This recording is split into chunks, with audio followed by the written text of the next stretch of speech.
මානවදරික ඊට දාංශයක් කරගත්ත ඔයාලා වෙනද වගේ මේ එච්චයක් YouTube channel එකට සාදරයෙන් පිළිගන්නවා. අද මම ඔයාලත් එක්ක කතා කරන්න යන්නේ ගොඩක් දෙනෙක් මගෙන් කමෙන්ට් එකකින් ඉල්ලපු ඩෝෆ් කුරාමි ගැන. මේ ඩෝෆ් කුරාමි ගත්තොත් ඔයාලට අලංකාර වර්ණ රටාවකින් දැක් ගන්න පුළුවන් ලස්සන ගුරාමි. මෙයාලා ගොඩක්ම පාවිච්චි කරන්නේ ප්ලාන්ටඩ් ටැංක් හදන අය. මොකද එයාලගේ ප්ලාන්ටඩ් ටැංක් එක මේ ගුරාමි දැම්ම පස්සේ ගොඩක්ම කැපිලා ලස්සනට පේනවා.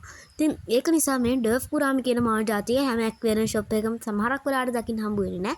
අනික මිලිනුත් ගත් කියලා සාමාන්‍ය ගුරාමින්ට වඩා මෙයාලා ටිකක් මිලෙන් අධිකයි. ඉතින් ඒ වගේම මෙයාලගේ වර්ණ විපර්යාසයත් එක්ක මෙයාලා ගොඩක් අය හොයන නිසා මෙයාලා මිලෙත් අඩි කියනවා. ඉතින් මෙයාලා ගොඩක් අය දැකලා නැහැ. ඉතින් ඒක නිසා අනික මෙයාලා සැඟවිච්ච මහල් జాතියක් වගේ ඩෝෆ් ගුරාමි කියවම එකපාරට සමහරක් අය දන්නේ නැහැ. ඉතින් ඒක නිසා මම ඩෝෆ් කුරාමි කියන ඉල්ලපු එක්කනට ඉතින් මේ හොඳ මාළු කෙරින් වීඩියෝ එකක් ගේන්න මට කිව්වට බොහොම ස්තුතියි ඒත් මම ඉල්ලනවා. ඉතින් ඊට අමතරව කිව්වොත් ඩෝෆ් කුරාමි කන ආහාර පැලට් එක ගත්තොත් පොඩි අපි අර මාළුන්ට දෙන අපි ප්ලේටින් වලින්ට දෙන පැලට් එක දෙන්න හැකියාව තියෙනවා. ඒ පැලට් එකෙන් ලොකු වර්ධන සීමාවක් මෙයාලගෙන් ගන්න හැකියාවක් තියෙනවා. ඉතින් ඒක නිසා අපි මෙයාලක අවශ්‍ය ටැංකි සයිස් එක ගැන කතා කරන්න ගියා. මෙයාලා හදන ටැංක් සයිස් එක ගැන කතා කරන්න ගියොත් අඩි 2කට වඩා ලොකු ටැංකි හදන හැකියාව තියෙන බොහෝ දුරට ආසන්නව ගත්තොත් අඩි 2 ටැංකියකට මෙයාලා හදන්න හැකියාව තියෙනවා. මොකද මෙයාලගේ අඟල් 3-4ක වර්ධන සීමාවක් තියෙන නිසා මෙයාලා ලොකු ටැංකියක් භාවිත කරන්න අවශ්‍ය නැහැ. මොකද සාමාන්‍ය ලොකු ටැංකියක් භාවිත කරන්න ගොඩක්ම අවශ්‍යයි.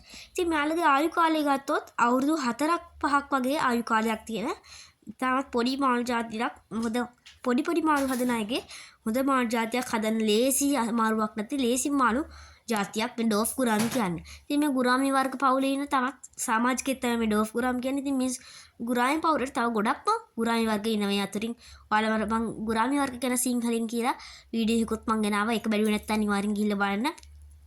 ඉතින් ඊට අමතරව ගත්තොත් අපි මේ ඩෝෆ් කුරාමි ගැන කතා කරන්න ගියොත් ඩෝෆ් කුරාමි තෙක්ක සමහරක් වෙලාට සමහරක් ගුරාමි මාළු හදන්න හැකියාවක් ලැබෙන්නේ නැහැ. මොකද කිව්වොත් ගේ ගුරාමි ඇග්‍රෙසිව් වුණාන් පස්සේ මේ ඩෝෆ් කුරාමිට කොටන්න හැකියාව තියෙනවා. ඊට අමතරව නැත්නම් මේ ඩෝෆ් කුරාමි ඇග්‍රෙසිව් වුණොත් අනිත් ගුරාමිට කොටන්න හැකියාව තියෙනවා. ඉතින් ඩෝෆ් කුරාමි හදන්න පුළුවන්.